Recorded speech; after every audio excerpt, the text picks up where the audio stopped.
Any title that Orson Welles refers to as a masterpiece has to be taken seriously, and Alfred Hitchcock's 39 Steps is unquestionably one of his greatest achievements as a director. So we'll always kind of fully assess the film before we start any ingest and restoration work. And yeah, this was kind of by far the oldest film that we've restored.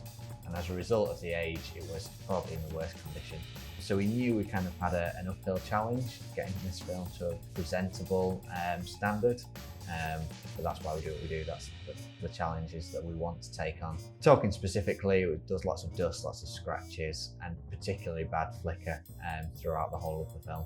So the DVO flicker tool essentially allows us to tackle either like global flicker across the whole of the frame or local flicker, so specific areas of the frame. And 39 Steps have particularly bad local flicker. The software is looking for changes in luminance levels across the image. So if someone moves across, that is a change in luminance level. And if you're not really careful, you can introduce aspects such as ghosting and kind of smearing. So that's something we just have to be really, really mindful of with 39 Steps. Because we're pushing the tools so far, you get really good results, but you need to be very careful that you're not doing more than you should be. So Phoenix is really useful for our workflows because it allows us to scale to be as manual or as automated as we need to be. And we tend to find ourselves somewhere in the middle between being fully manual, and by that I mean working through frame by frame, restoring each frame individually.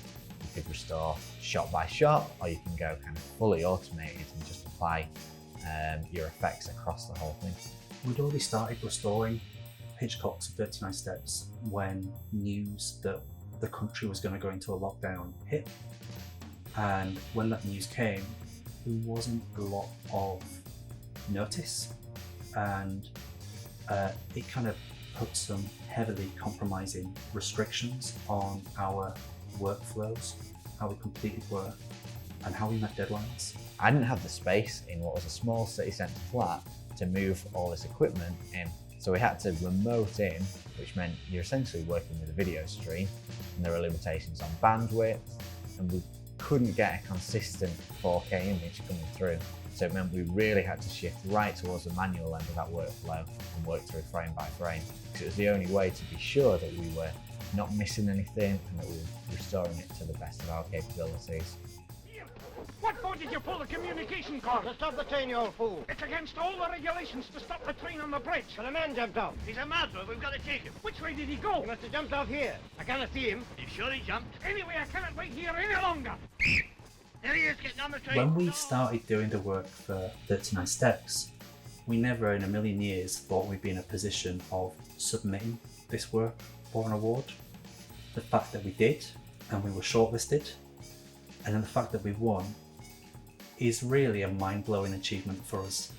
It is a privilege to be working on these titles at all, and it's very proud for me to bring that work into the region, so then to be recognised by the Royal Television Society with an award for that is a really kind of nice moment. It's a seal of approval from our peers in the industry, in the region, and it also helps shine a light on the work that ITV Content Delivery, Josh and his team in ITV Content Delivery, the work that they're doing to restore, to look after, and to ensure classic films, classic content is being restored, is being preserved, and is available for